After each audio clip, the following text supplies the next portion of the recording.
The reason kung bakit nagsusulat si Pablo is to encourage them. Yun naman eh. Ano ba bang magagawa? Diba? Ini-encourage niya yung mga churches na to. Actually, this is the church. Mga church dito. Yan.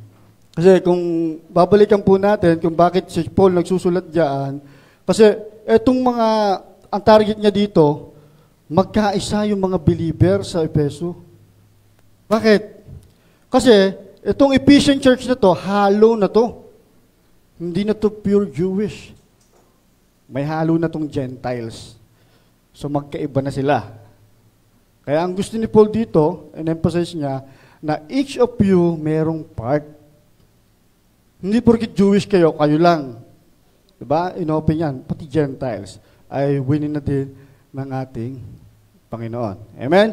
In-emphasize niya dito yung unity of the church, kasi nga marami ng tao at magkakaibang lahi na sila. Okay? But sinabi niya rito, para maging mature sila at mabuhay sila ng ayon sa Espiritu at katotohanan. Ngayong umaga na to, yan, pagpaaralan natin yung 3 biblical reason kung bakit nagmamatter ang church. Handa na ba kayo? Amen. Parang antok pa. Makapuyat. Okay? Number 1. Charan. Pakibasa po.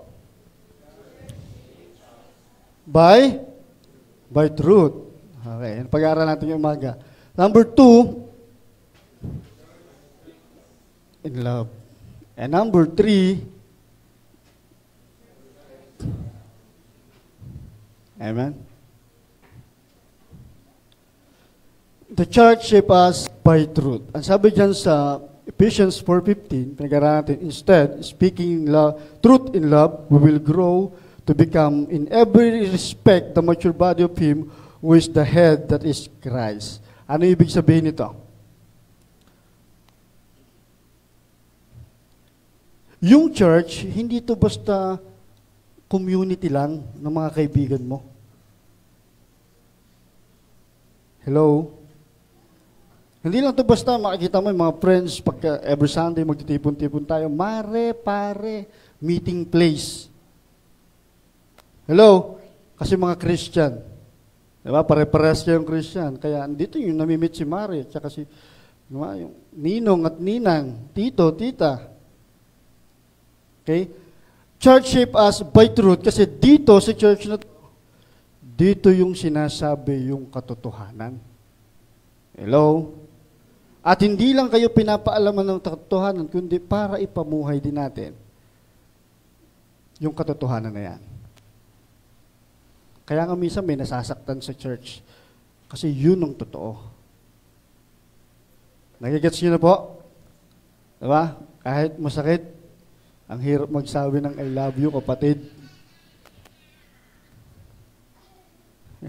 Hello? Amen? We are shaped by truth. Hindi na mga opinion ng iba. Hindi yung emosyon lang natin. Hindi kung ano yung trending. Okay?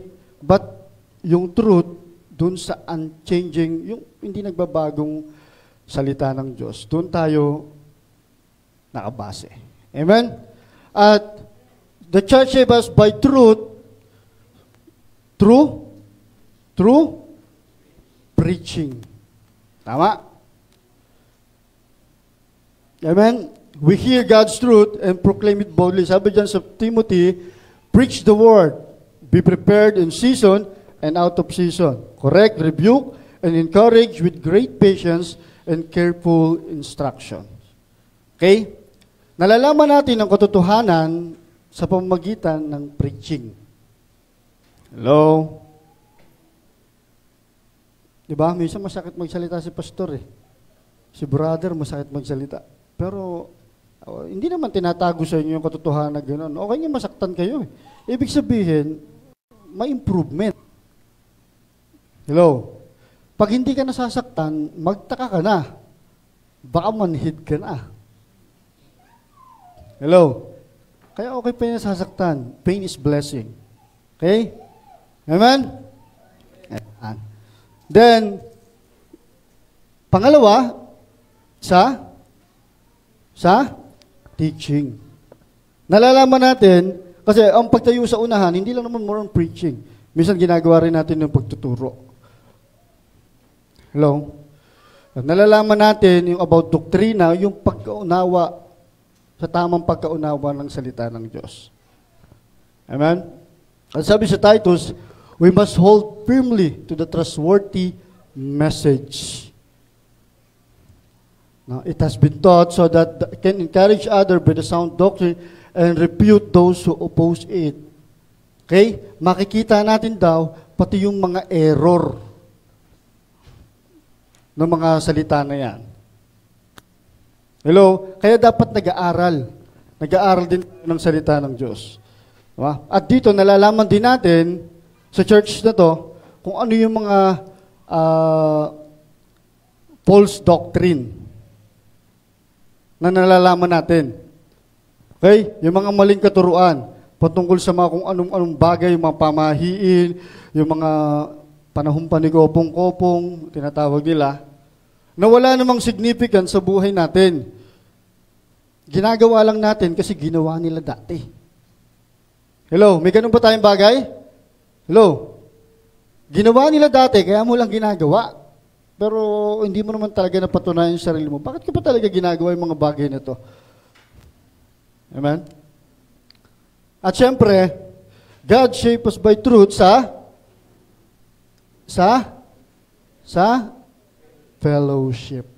And so speaking the truth in love, we will grow to become in every respect mature. Binasa natin kina body of Him who is the head, the Christ. Yung fellowship natin sa bawat mananampalataya dito sa loob ng church, somehow give us the truth. Hello? Kasi yung puwing mo, hindi mo nakikita yan. Nakikita ng ibang tao yan. Hello? Lalo na pag nag-e-enjoy. Hindi mo talaga mapapansin yun pag nag-e-enjoy ka na. Sa bagay na yun na ginagawa mo. Lalo na pag wala pa nakakakita at walang nakakaalam. And that's the reality of life. Doon lang tayo sa totoo. Sa fellowship, sa pakikipag-fellowship natin sa Panginoon, diba, nagpuproduce yan. Yung pakikipagkapwa-tao natin, nakikilala din natin yung katotohanan eh. Katotohanan, hindi lang doon sa taong yon, katotohanan sa sarili mo. Kung ikaw ba'y totoo rin na nakikitungo sa tao. Hello? Amen? Nakikilala mo yung sarili mo. True fellowship, nakikilala mo rin kung sino ka. Hindi lang sinasabi ng tao, bagkus sa sarili mo, kung ini-evaluate natin yung sarili natin, sa pakikipag-fellowship, makikilala mo katotohanan. At syempre, ito sa masakit sa lahat, shaped by, yan. Sakit ba yan? Hello? True correction, nalalaman natin yung totoo. Pag kinokorek tayo. Pero masakit yan eh. Diba? Diyan lumalabas yung mga pride.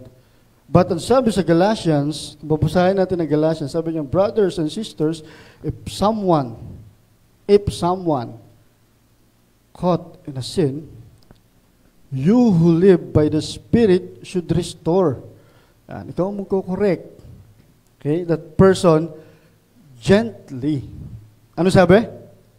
Gently. Hindi harshly. Salita ng Biblia yan. Okay? Bakit daw gently? Sabi gano'n, kasi watch yourselves.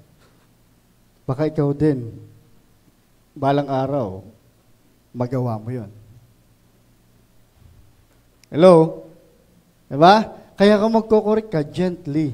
Kasi pag dumating yung araw na nagawa mo yung ginawa niya, babalik sa'yo yun. O, ano ka ngayon? Ang lakas ng loob mo magsabi sa akin, nandiyan ka ngayon, di ba? Totoo, hindi. Kaya ang sabi ng Biblia, be watch. Tingnan mo sarili mo. Kaya gentle lang. Huwag masyadong harsh. Huwag sobrang perfect ang tingin mo sa sarili mo. Kinahabagan ka lang ng Diyos, kaya nandito ka. Yun ang totoo. Amen? Huwag sobrang laki ng ulo. Porkit nandiyan ka sa sitwasyon mo ngayon, habang buhay mo yan. Sa isang iglap, hindi magbago ang lahat. Amen? Kaya hindi natin pwede pagmalaki yung araw ng kinabukasan natin. Just bigyan natin sa ating Panginoon. Amen? At yung katotohanan na yan yung mag-shape sa atin yung ating mga paniniwala sa buhay. Okay? Yung katotohanan na yan, yun yung magta-transform ng buhay natin. Kasi, kung mali yung paniniwala mo, maliligaw ka talaga. Pero pag meron kang katotohanan sa buhay mo, yan yung nagbibigay ng direction sa buhay mo. Sa bawat choices na ginagawa mo, bawat decision na ginagawa natin sa buhay natin, truth matters. Hello? At sa church, yan ang binibigay sa atin. Okay? At yung katotohanan na yan, yung nagpoprotekta sa atin para hindi tayo madaya ng kaaway. Kasi pag nadadaya ka, hindi na katotohanan yun. Kasinungalingan na yun. Tandaan natin na ang demonyo ay sinungaling. Kaya kung hindi kayo aware, pag sinabihan kayo nun, maniniwala na lang kayo, oo nga, para na kayong mga baka. Oo na lang ng oo, kung ano yung dumarating. Kasi hindi mo alam yung katotohanan eh. But pag alam mo yung katotohanan, sorry, I know the truth. Amen? At ang sabi ng salita ng Diyos, the truth shall set you free. Amen? So ano naman ngayon yan sa buhay natin? Ano significance niya ngayon? Dati pa yan eh. Amen? Kasi, tandaan natin mga kapatid, yung panahon natin ngayon, napakarami ng pilosopo. Napakarami ng nalilito. Di ba? Yung pinag-usapan natin noong nakaraan, hindi na natin alam kung sino yung totoo. Ang daming fake news. Hello? Di ba? Ang dami nang hindi totoo ngayon. Kaya mahirap na silang ma-identify. But yung church is the place kung saan sinasabi yung katotohanan. Amen? Pag nasa church, hoy, bawal magsinungaling, nasa church ka. Simpleng birong ganon. Diba? Kaya pag tinignan natin ang church, andito yung katotohanan. Okay? Kaya kailangan alam natin yung katotohanan. And dito natin matatagpuan yun sa church. Okay? Pag wala yung katotohanan, napakadali nating matisod. Napakadali nating madapa. Napakadali nating sumunod sa mga compromises ng mundo. Pero ang sabi ni Paul dito, we must grow. Hindi na tayo bata. Ang sabi niya doon sa kanyang word niya, hindi na tayo bata.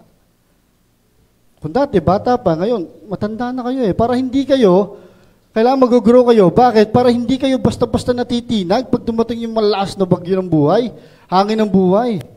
Kasi alam niyo na yung katotohanan eh, that God is with us. Hello? Alam na natin yun eh. Kapag alam mo yung katotohanan na yon, hindi ka basta-basta matitisod kahit na yung mga kapatid mo ay medyo makukulit, medyo sinasaktan ka na, okay lang yan, Lord. Gawin ko yung stepping stone yan, ipunin ko. Okay? Para mas lalo akong mapalapit sa'yo. Yung mga pagsubok natin sa buhay na yan, yung mga kapatid natin na yan, na kahit paano ay sasaktan tayo, hindi naman sinasadya o sadya, ay maging paraan o maging dahilan ng paglapit mo sa Diyos. Hindi yung pagtalikod natin sa Diyos. Amen? Hello? At sa ating practical application, unang-una, magkaroon ka ng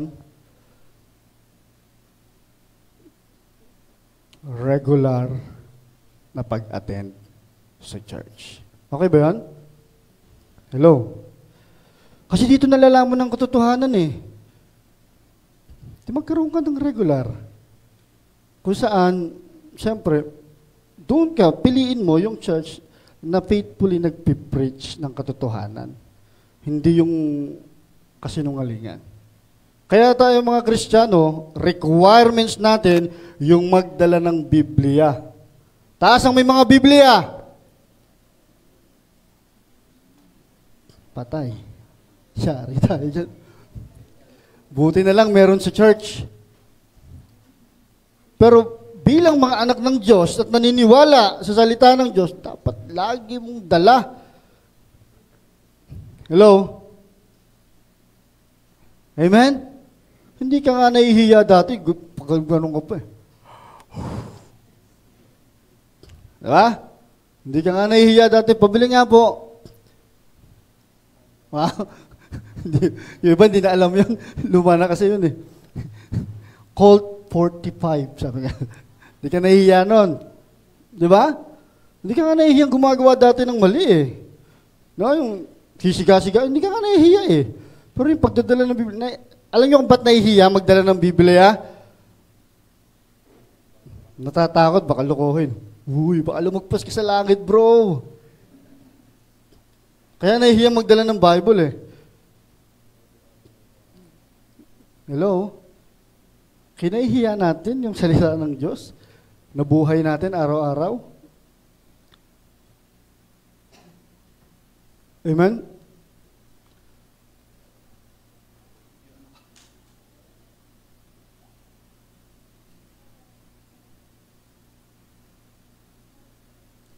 Ayan, pasensya na kayo. Nang malat ako, nag-worship kami kahapon eh. Tayo mga ito. Amen? Kinahihiya natin yon salita ng Diyos. Pero yung mga ibang bagay, hindi tayo nahihiya. Regular attend sa church, kung saan sinasabi yung katotohanan, patungkol sa buhay natin. Diba? Huwag na tayong patumpik-tumpik pa. Ang sabi nung kanta ng isang banda, di na tayo pa? Tingnan nyo?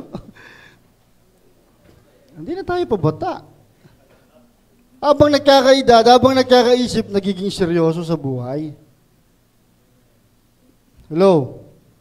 Hindi yung kung kailan tumanda, saka naman, ayaw magsalita. Joke lang. Amen?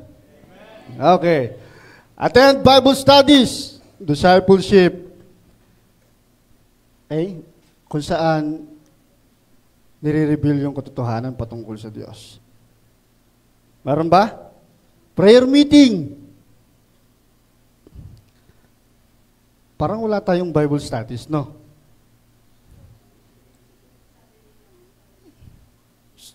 Sa worship team. Ibig sabihin, walang regular na, okay. Kaya wala silang aatinan, pati tayo dyan. Pero discipleship groups, yan, hopefully and praying na magsimula. Amen? Gusto niyo ba to? Kasi kung ayaw niyo, hindi na natin lulunsad to. Ayaw niyo naman eh. Bakit pa, di ba? Kung wala naman na-attend. May attend ba? Konti, isa, dalawa, tatlo. May attend ba? Yun, dumakas. Okay, kailangan meron tayo niyan. Huwag kayong pumayag. Konti lang oras natin dito. I-enjoy mo na yan sa piling ng Diyos. Huwag na kung saan-saan, sakit pa ulo mo. Amen? Na kay Lord ka na, diretsuhin mo na. Siyempre, humbly receive correction from mature believers pag nawawala ka na sa landas mo. Kaya ba? Humbly? Tumanggap ng correction? Tagal ko na si church, tatama mo ako. Mas marami yung alam na verse sa'yo. Hello? Hindi na mo. Mahirap itama yung ano eh. May tama eh. Hello? Are you willing to be corrected? Masakit to. Pero kung kinakailangan, di go. Sige, Lord. Amen? Ikaw na lang si Lord ang mag-usap. Kasi kinakailangan natin to. na mapagkumbaba. Kasi hindi naman natin lahat alam eh. Amen? Hindi naman lahat na pagdaanan mo eh. May mga taong pinagdaanan niya na makatutulong sa'yo. Amen? Kaya sabi doon, humbly, receive correction doon sa mga taong yun. Siyempre, sabi diyan, pag nawawala ka na sa landas, alam mo na yung sarili mo na yan eh. Alam mo yan pag nawawala ka na sa path na nilalakaran mo patungkol sa Diyos. Yung tinatawag nilang code na nagbabackslide ka na.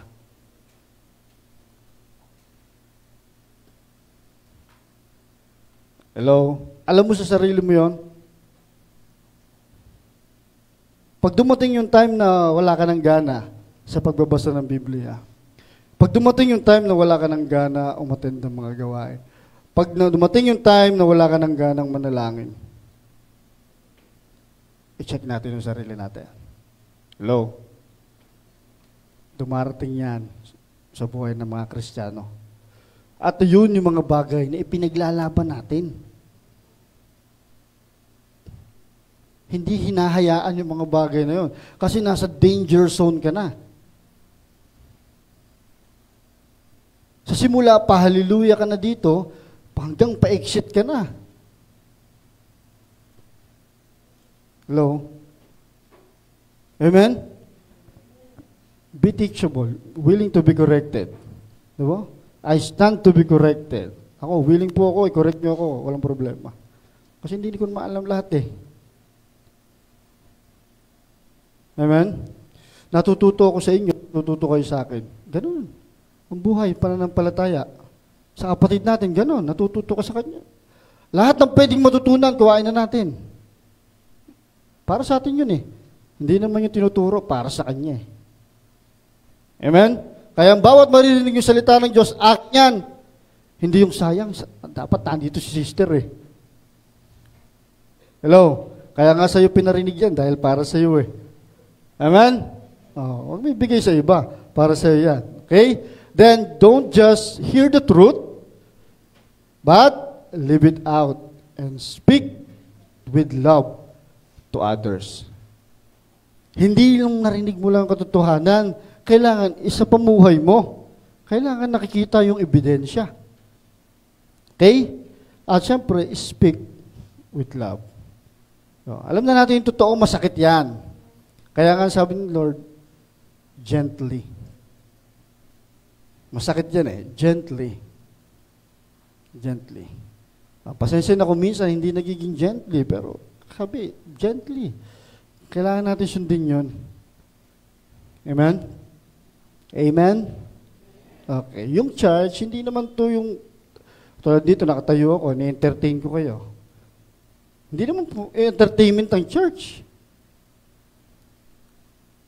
Tandaan natin, itong church, kung saan dito tayo binabago ng Diyos. Sa bawat naririnig nating salita ng Diyos, nakatotohanan, doon tayo nababago.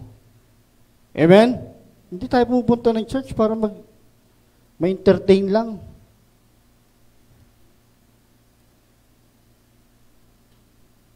Be connected sa church always. Dahil dito, nasa-shape tayo. Nasa shaping pa rin tayo. Nasa-shape yung buhay natin na maging katulad ni Kristo. At yun yung goal ng bawat believer. Goal nyo ba yun? Maging kaysa ni Kristo? Maging katulad ni Kristo? Hello? Goal nyo ba yun? Pangalawa, the church strengthen us in love. Sabi sa Ephesians, from Him, the whole body joined and held together by every supporting ligament grown and build itself in love as its part does it works. Ano ibig sabihin nito? Yung church, this is designed for a spiritual body. Kung saan, tingnan nyo si Jesus Christ yung head, tayo yung body. Payag? Payag? Parang ayaw nyo Payag? Pero yung church, hindi naman ito nag-grow. Sabi nga, hindi ito nag-grow overnight. Na pag tinanim mo yung isang puno dyan, pag gising mo kinabukasan, napakalaking puno na. Ganun ba yan? Hindi Hindi naman to ganoon. At syempre, yung church, hindi naman to nag-grow through performance natin. It's not about performance. The church grows because of love. Hello? Kasi kung hindi na tayo papakita ng pag-ibig sa isa't isa, I don't think so na may tao pa rin, na nakatayo pa rin ng church na to. Hello? Kaya lumalago ang church because of love. Kasi ang Diyos unang nagmahal sa atin. Love. And love, yan, una, love connect us. Sa Colossians 3:14, kung meron kayong Biblia, kanina wala nga mapalang Biblia. I encourage you, magkaroon kayo ng sariling Biblia. Personal Bible. Hindi sa asawa mo, hindi sa anak mo, sa'yo. Okay ba yun? Parang ayaw nyo. Amen? Naniniwala kayo sa Diyos eh. Ba't wala kayong salita ng Diyos? Amen? Ang sabi dyan, love connect us, and over all these virtues, put on love. He binds them all together in perfect unity. Yung love na yan, yung nagko-connecta sa bawat isa sa atin. Naniniwala ba kayo ron? Na yung pag-ibig na yan,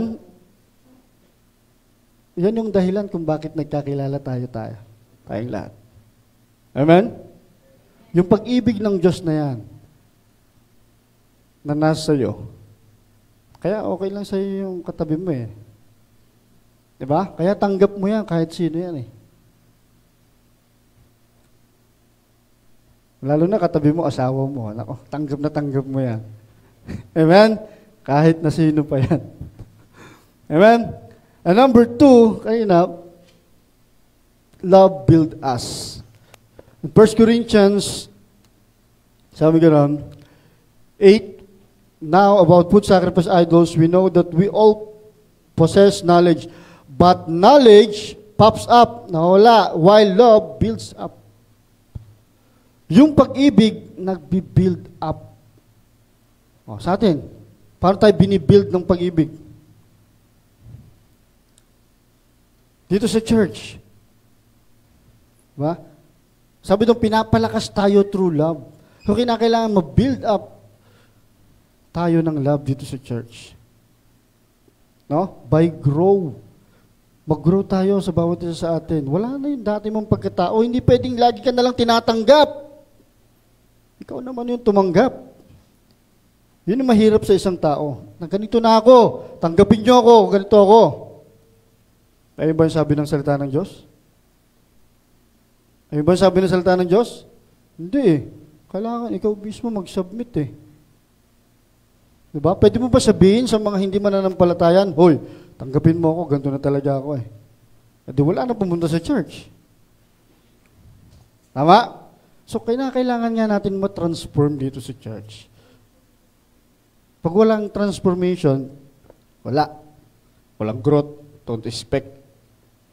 Amen? At sabi dyan, love corrects and forgives.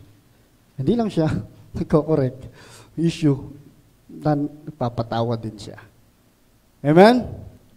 Kasi sabi sa Proverbs 3:11-12, my son, do not despise the Lord's discipline, and do not resent His rebuke, because the Lord discipline those He loves, as a father's the son who delights in. Sabi ko lang, yung pinapalo, dinidisiplina ng Diyos, yung mga mahal niya. Kaya pag hindi kayo nasasaktan, baka hindi kayo anak. Hello? Kasi, kaya tayo pinapalo ng Diyos, mahal tayo ng Diyos. Hindi naman tayo para pahirapan ng Diyos sa buhay natin na to. Tama? Kaya yung ginagawa, yung nararanasan natin na yan, mahal ka kasi ng Diyos. Kaya binibigyan ka pa niya ng chance na manumbalik. Binibigyan ka pa niya ng chance na mag-grow. Baka ito yung time lang na medyo dumaan lang sa sigsag ng buhay. But the Lord is patient. Amen? Tandaan natin, pinapalo ng Diyos yung mga mahal niya. Dinidisiplina niya. Sabi nga, kung paano dinidisiplina ng magulang yung anak niya, ganun din. Meron ba ritong hindi nagdisiplina ng anak? Di lahat. Tama? Meron ba ritong hindi nangurot ng anak? Namalo ng anak? Napagsabihan ng anak? Meron ba? O yung mga anak na pinagsasabihan ng magulang? Baliktad na ba ngayon? Hello? Kung bakit natin ginagawa yon, dahil mahal natin sila, tama? Ayaw natin sila mapahamak. Hello? Amen? Okay. Maliwanag. Love carries one another burden. So please, okay?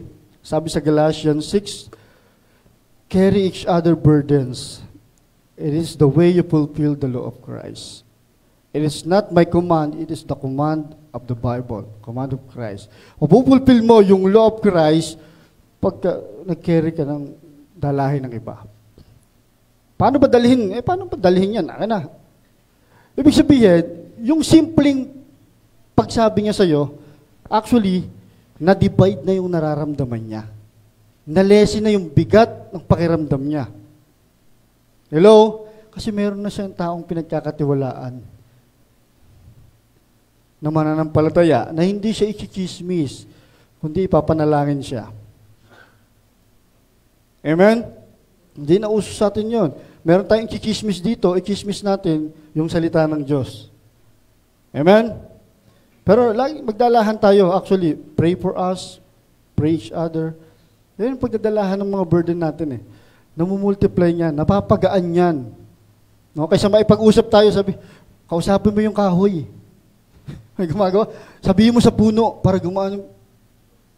Ano gagawa ng puno sa'yo? Amen?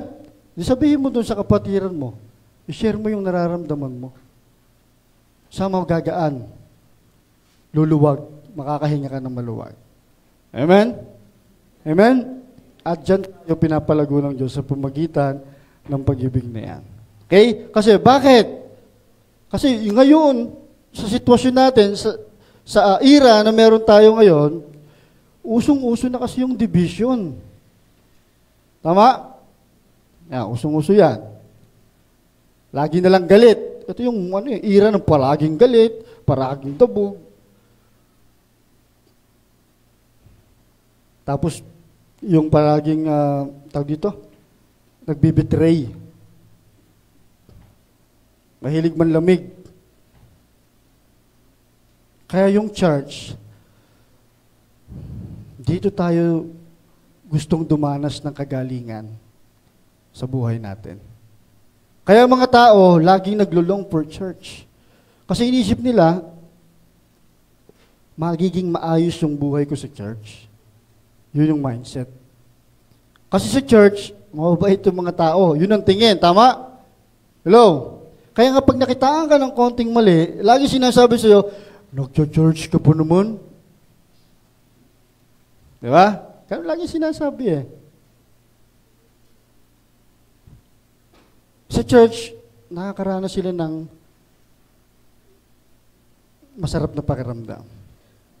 And please, kung ano yung sinabi ng Diyos sa atin na gawin, gawin natin sa mga tao na yan. Kaya tulad nung naikwento ko sa kanila nung kagabi. Actually, naikwento ko na rin dito na isang bata na nagsimba ng umaga, nagpakamatay nung gabi. O, di ba? Hirap. Hindi natin alam yung kalalagayan ng iba. Kaya please, sa church, embrace. No? Hindi natin alam yung kalalagayan ng bawat isa sa atin. Yung ngiti mo, okay yan. Okay, nag-i-encourage yan. Kung bakit? Nawala.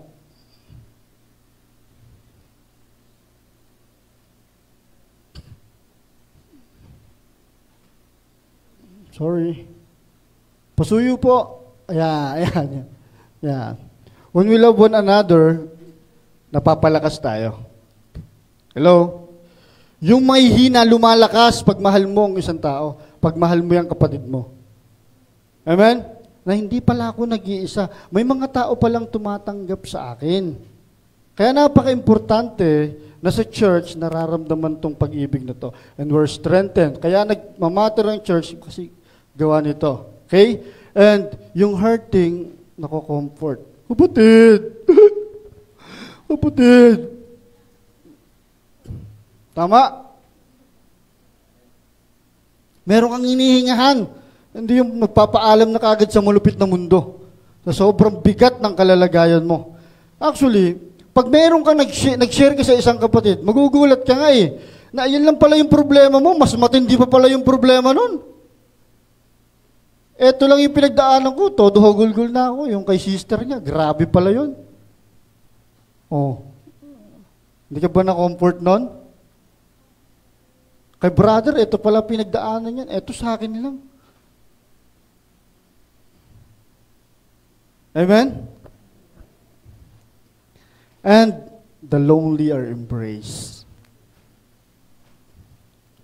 Ito nga yung mundo natin, punong-puno ng kalungkutan, mga tao dito. Okay?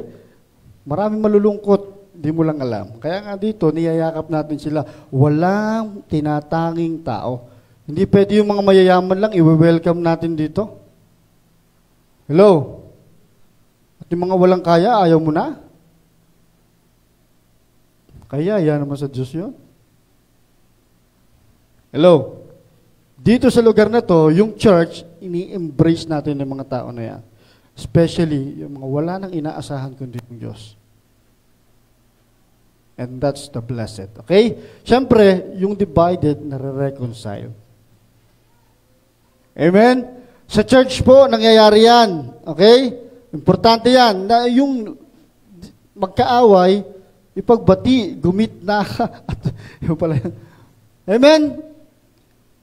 Yung magkakaaway, pinagbabati. Hindi sinusulsulan. Oo nga. Oo nga. Oo nga, kaya talaga si nagiging bubuyog na.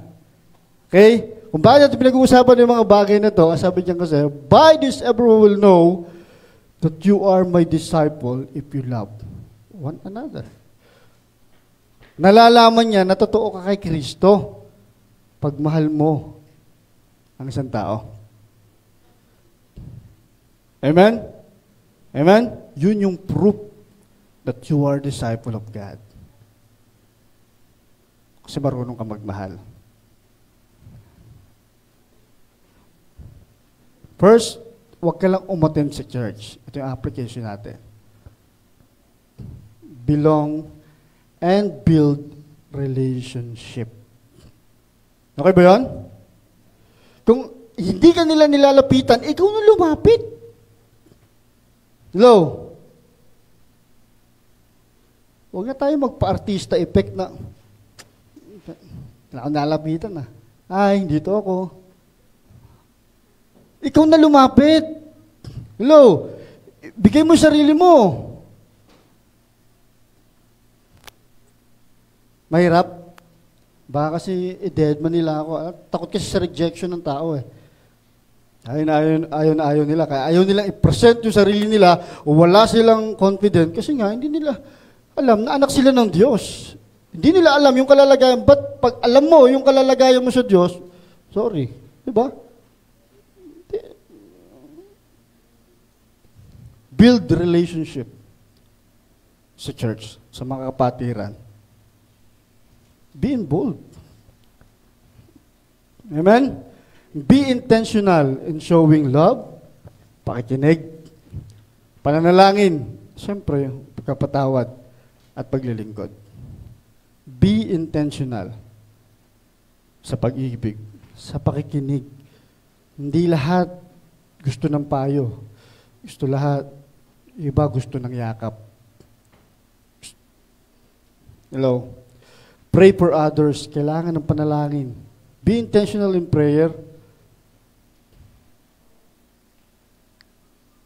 Be intentional sa pagpapatawad.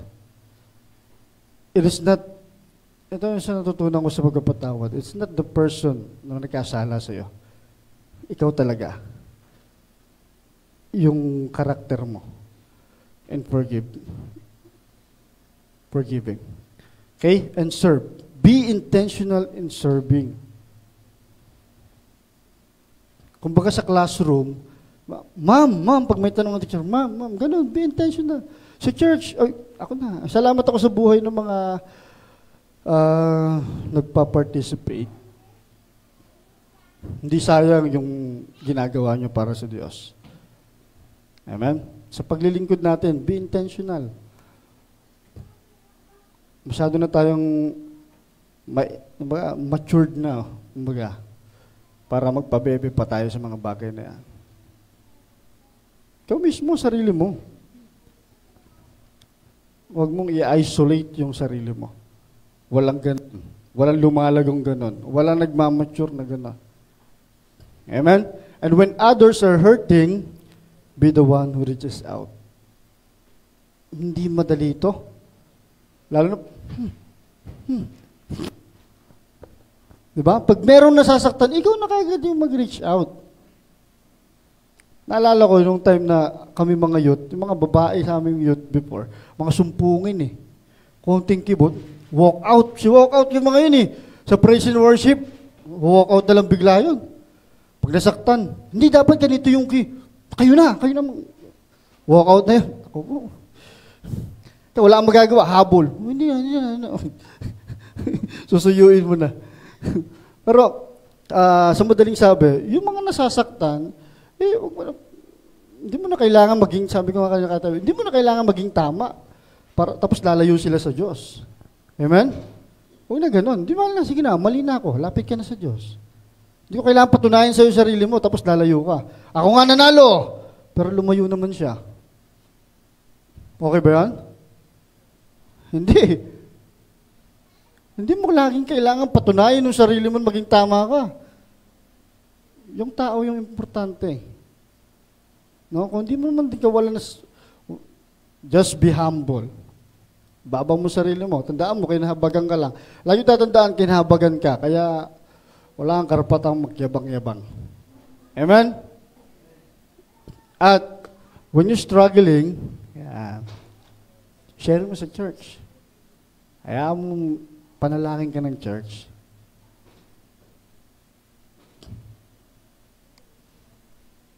Hayaan mong pakialaman ka ng church sa mga bagay na ito sa iyong buhay. The church is the person itself, yung tao mismo. Okay? Dito sa church, pwede naman maging open. Huwag masyadong sarilinin. Hindi lang ikaw ang tao sa mundo. Especially kung nakikita mo na makatutulong sa iyo yung kapwa mo dito. Go. Kasi sa Acts, diba? Sa Acts, challenge yun sa Acts. Pantay-pantay sa kanila. Walang mayaman, hindi, pantay-pantay. Ito sa'yo, ito sa'yo, ito sa'yo. Ganun. Kaya may mga ibang sekta, ganun yung mindset eh. Sinasapamuhay nila yung Acts, kaya maraming pumupunta sa kanila eh. Kasi yung ginagawa nila eh, na strategy.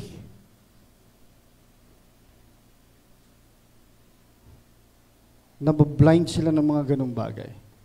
Hindi natin sila masisi kasi lahat ng tao may pangangailangan. Amen? Hayaan mong pakialaman ka ng church pagdating sa mga bagay na yun sa buhay mo. Tinuturing mo pamilya to eh. Sabi nga, SOF, family. Kasi pag family, may pakialam tayo sa isa't isa. Pag hindi na umatin siya, puntahan mo. Bisitahin mo. Kamustahin mo. Chat mo lang. Di ba? Hindi mo na kailangan magpadala pa ng liham na, hello, isang chat lang yon. Hi sis, musta? Hi bro, musta ka? Yung chat mo na yon, magiging kalakasan nyo na yon. May pakialam pala sa akin yung pamilya ko na tinatawag. Hello? Amen? Amen? Amen. Pakibasa po. 1, 2, 3.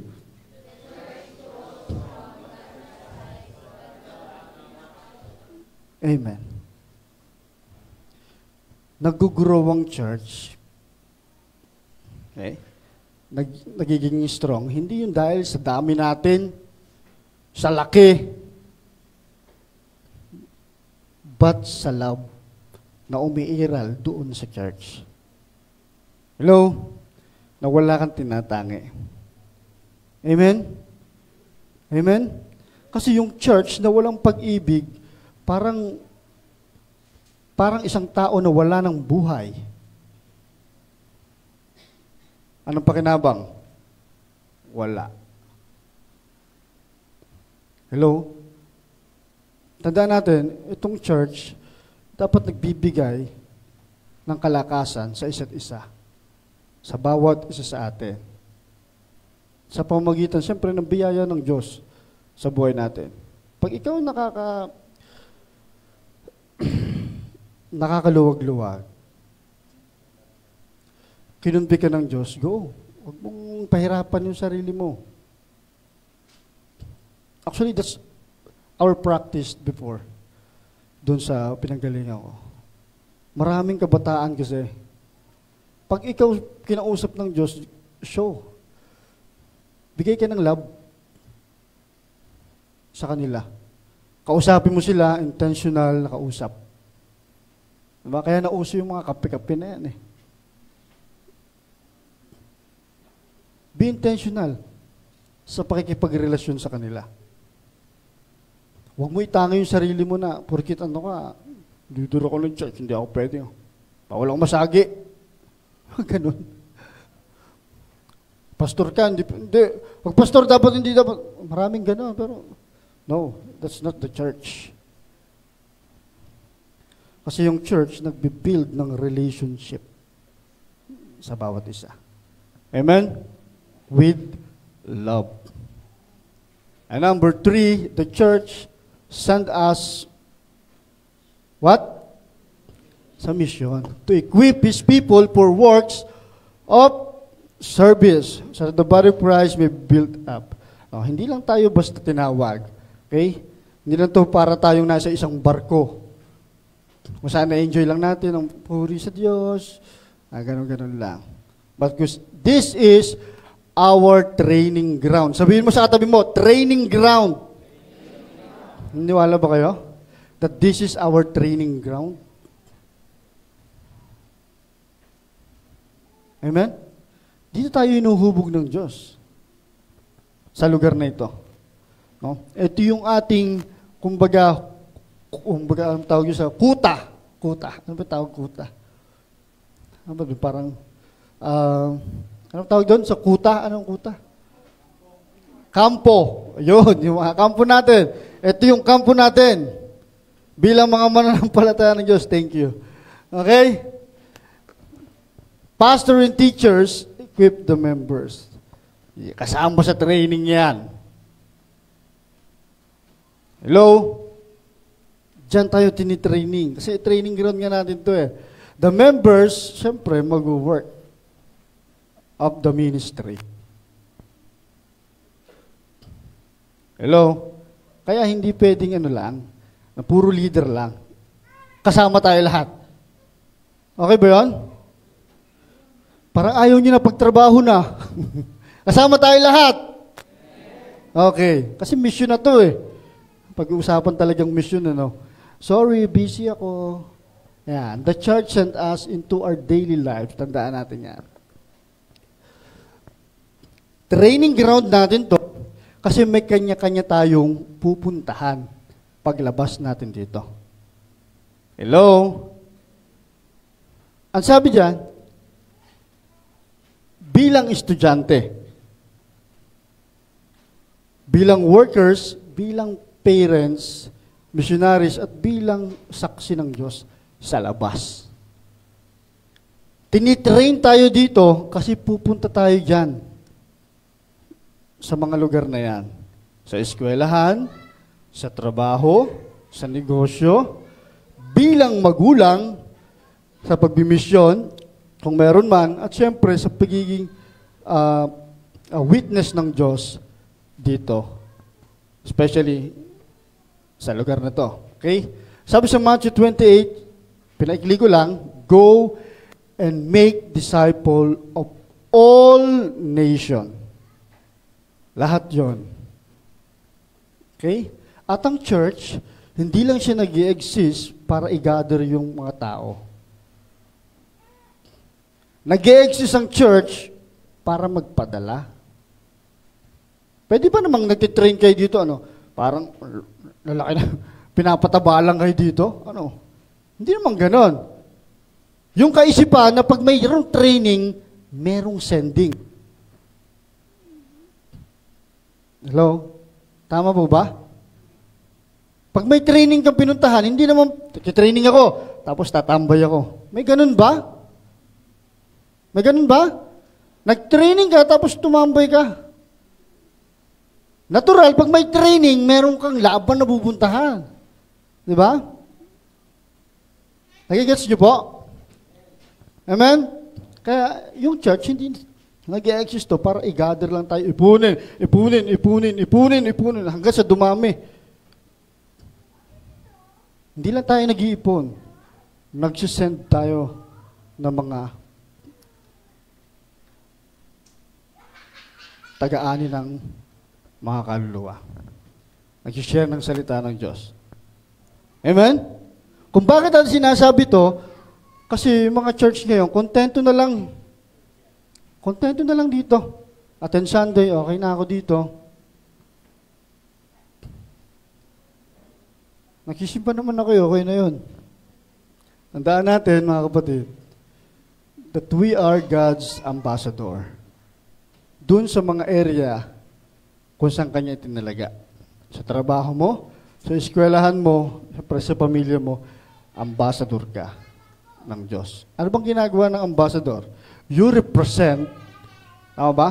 Nire-represent mo yung bansang, yung kung nasaan bansa ka. Okay? At bilang ambassador ng Diyos, we represent Christ sa work, sa family, sa eskwelahan.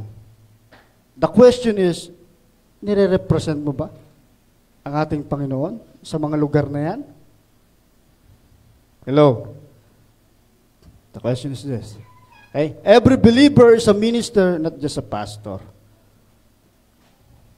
Kasi, ang mga pastor, ang mga minister, hindi yan napupuntahan kung nasaan kayo. Pag nasa eskwelahan kayo, pag nasa trabaho kayo, di ba? Kayo yung nandoon. Kaya every believer is a minister kasi kayo yung nandoon. Kayo yung nagre-represent kay Christ doon. So, kayo yung minister doon sa lugar na yun. Hindi ba, pwede hati-hati namin katawan namin, lagay kami doon. Ako lang ba tinawag ng Diyos? Lahat naman tayo kaya nandito kayo Amen? It is for me to remind you yung about sa mga bagay na ito. And the church prepares and strengthens you that you can bring light into darkness. Amen? Pinapalakas ka dito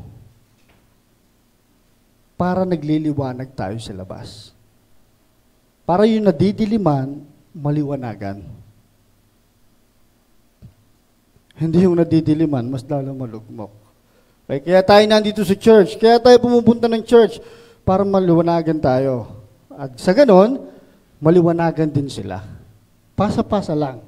And that is the mission. Okay? But you will receive power when the Holy Spirit comes on you and you will be my witness. Tignan nyo in Jerusalem, in Judea, in Samaria, and to the ends of the earth. Anong sinasabi dito? In Jerusalem, witness ka sa pamilya mo. Witness ka ba sa pamilya mo? Nakikita ba si Kristo sa pamilya mo, sa buhay mo? Hello? Sa mga kamag-anak mo, kapag kamag-anak mo, hindi na ako Kristiyano, iba na to. Mga kamag-anak ko naman to, tanggap ako ng mga to. Kampay! Nakikita ba si Kristo sa mga kamag-anak mo? Sa mga katrabaho mo kaya, sa school mo, Nakikita ba si Kristo sa'yo? Hello? Kasi ikaw nga magbibigay ng liwanag sa kanila eh. At syempre, sa society na meron ka, sa environment kung nasan ka, makikita pa ba si Kristo?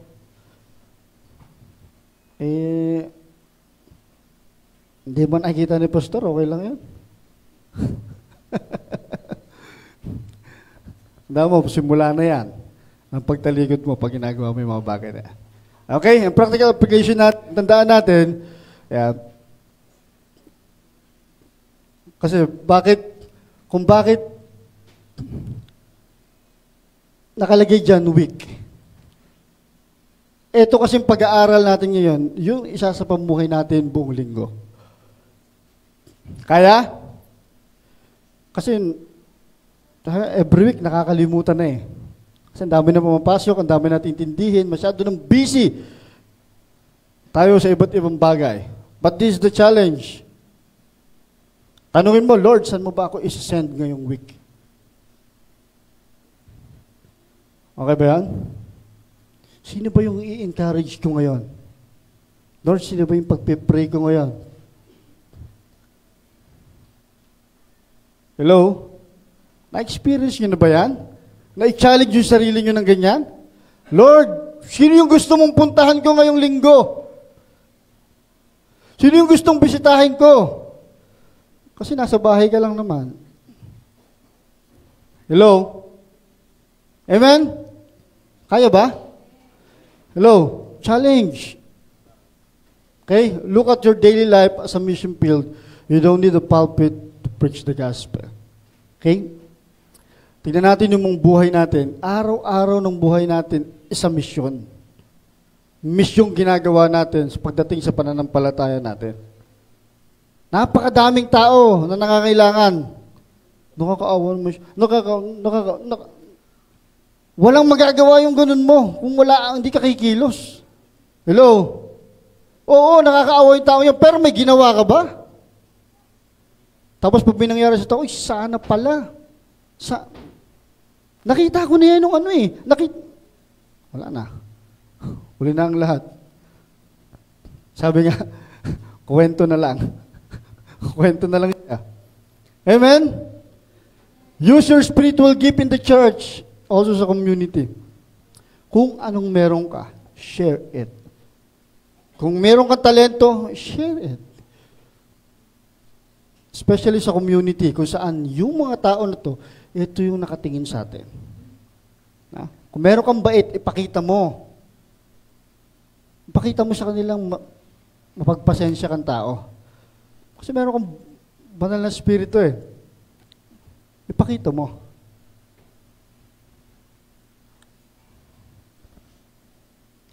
And be open. Ayan. To God's call na lumago ka. Mas lalo ka pang lumalim sa Panginoon. Saan? Pagdating sa pag-mission, kung gusto mo mag-share ng salita ng Diyos, Lord, parang anong palabas yon? Yung isa pa, Lord, nakalimutan ko, sundalo yun eh, na hindi siya humahawak ng baril, tik lang siya. Diba? I'm praying, Lord, one more pa na makita ko. Ganun. Yung challenge sa atin, Lord, one more pa. Diba? Haway pagkakataon pa ako. Nakalimutan ko yung title eh. Pero pinanood ko eh. Ang ganda ng palabas na yon. Lord, one more. No, isa pa. Then sa personal evangelism, hindi mo kailangan ng maraming kasama. Ikaw, yung tropa mo, share mo lang. Bait ni Lord sa akin. Yung mga simpleng pahapyaw. Hindi mo kailangan, alika rito, waka Bible. Lalayuan ka niyan. Hello? Diba? Alam niyo ng mga tao, allergy sa Bible yan eh. Ayoko dito. Simpleng testimony lang. Bro, ang baysaan nila, mga ganun lang. Sinishare mo ng Diyos. Tinataas mo ng Diyos sa buhay mo. Di ba? At pag nagkaroon ng problema yung mga tao yan, walang ibang lalapitan kundi ikaw. Bakit? Meron kang Diyos eh. Mas okay pala yung mga taong to. Alam niyo ba, nung ako high school, Yung mga tropa ko nag-a-alive-alive sa akin. Kasi niloloko ako eh. Nung pinatayo ng teacher ako. Sino dito mga Christian? Nagulat sila, tumayo ako. Pakamot pa ako. Sabi ng teacher ko, Christian ka pala? Sabi sa akin, hindi kasi halata that time eh. Mukha daw akong addict. Pero, ang pinatayo ko, niloloko na ako ng mga tropa ko. Kasi nalaman nila, Christian ako eh. Alive, alive. Yung uso-uso yung mga ganong kantahan eh. Alive, alive. Pagka, siyempre, pasikat sa mga hindi naman yung sinasabi yun para sa kanila lang, loko sa akin. Actually, nagpapasikat lang sila sa mga iba. Gusto nila ako ipahiya dun sa mga taong yun. Pakialam ko sa inyo. Di alive, alive. Mas gusto ko maging maka-Diyos kaysa maging maka-demonyo. Diba? Panindigan. Noong nagkaroon sila ng problema, sa'yo din naman lalapit. Diba? Nakikita niyo yung ganoon, lalapitan ka niyan. Sabi ko sa'yo, pag yung oras na hindi ka nagpadala sa kanila, hindi ka nila nakasama, ikaw ang lalapitan ng mga yan. Bakit? Hindi ka madaling natitinag eh. Hindi ka madaling masama sa kanila, hindi ka madaling matukso. Ikaw ang lalapitan ng mga yan. Kasi naghahanap ng mga taong yan ng matatag na masasandigan. Pakilala mo si Lord. Amen? No. Pakilala natin si Lord. At 1, 2, 3, paibasa po.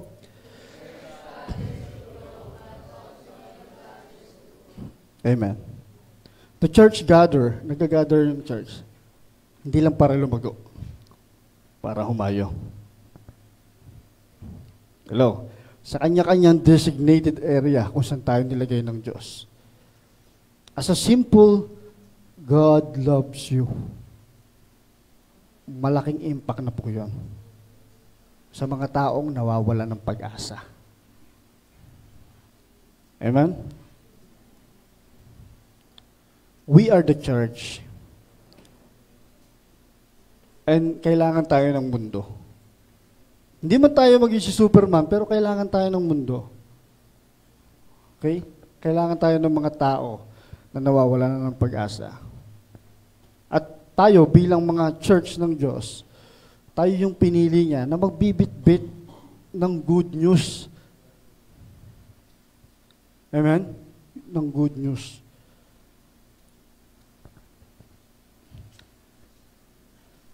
Napaka-importante po reminder sa atin ito.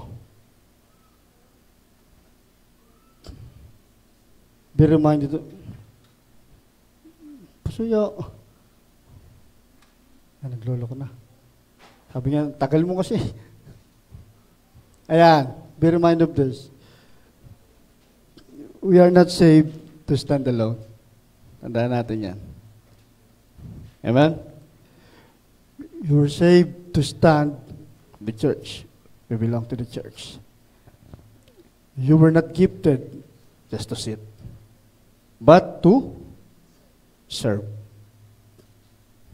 And finally, you were not called to hide. You are called to shine. Hindi ka na tinawag, halika dito, punta ka sa church. Magtago ka dito. Walang ganoon.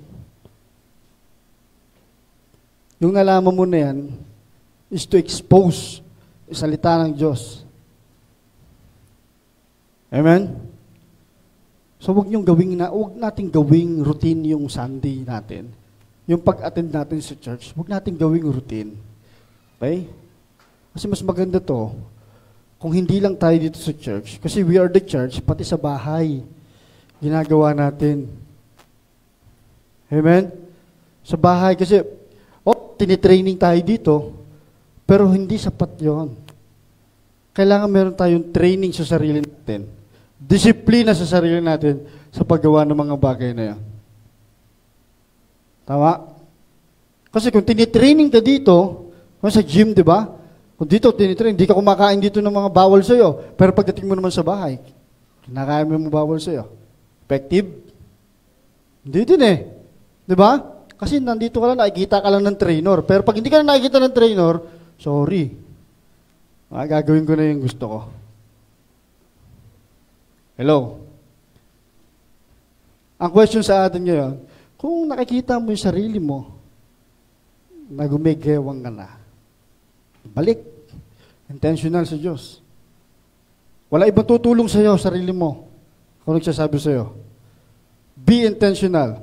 Kung sugatan ka na, dito makakaranas ka ng kagalingan sa Diyos. No? Paghilom. At kung nakaupo ka lang naman dyan, simulan mo na maglingkod. Simulan mo na mag-serve sa Lord. This is the time. Huwag nang patumpik-tumpik pa. Okay? Diretsahan na tayo. At feeling mo na di-discourage ka, just find mga anak ng Diyos na pwede mong pagsabihan. At kung tingin mo naman, malago ka na sa sarili mo, di tumulong ka sa iba. Napalaguin din sila. Hello? Huwag tayong madamot. Amen? Because when the church, nabubuhay to sa kung paanong tinawag yung church, yung pinag-aralan natin kayo na shaped by truth, strengthened by love, and sent by the mission, magiging lahat tayo patotoo.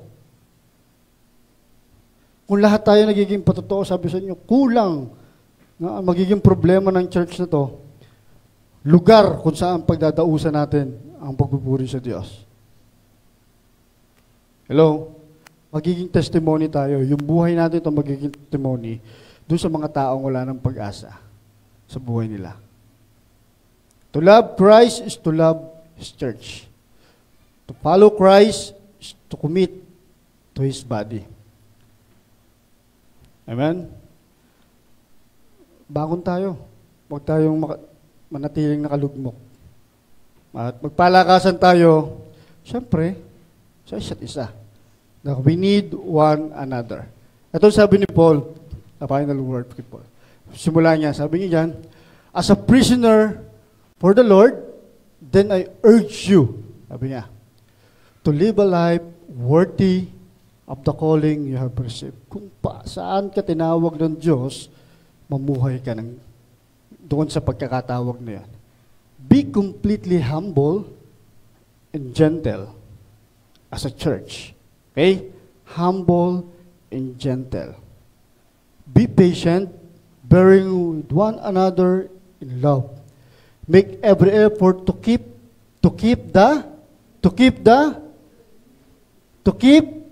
the unity of the Spirit through the bond of peace. Bilang mga anak ng Diyos, sabi ni Paul, I urge you, ganito kayo mamuhay bilang church. Hello? Ganito tayo mamuhay bilang church.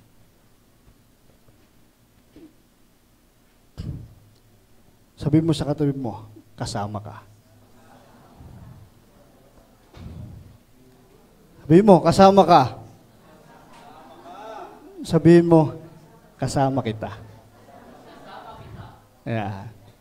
At syempre, lastly, magkakasama tayo. Okay ba yan? Okay ba yan? Okay? Walang may iwan. Kasama tayo. Amen? Siyempre, for our conclusions, church shape us in the word of truth. Tandaan natin yan.